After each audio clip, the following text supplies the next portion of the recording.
Wouldn't it be nice to get consistent radiuses like this on multiple pieces and not having to rely on using a washer or maybe a compass to do that, and then using a jigsaw or a scroll saw to cut the line and then a sander to kind of clean it up?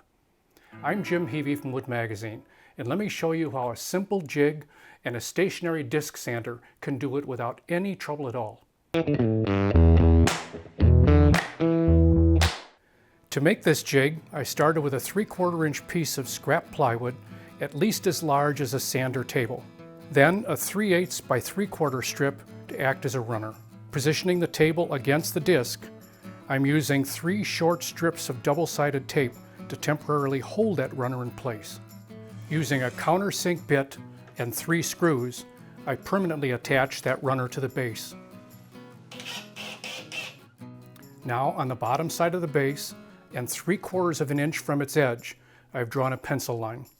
Lastly, I drive a finishing nail that will protrude 1/8 of an inch above the top of the base and clip off the remaining piece at the bottom with the pliers.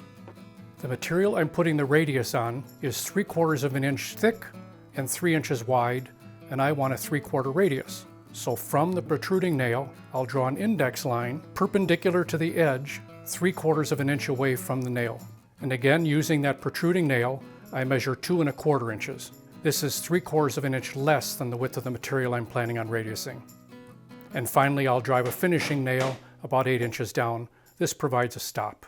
Now that the construction of this jig is done, it's time to take it to the sander and let me show you how it works.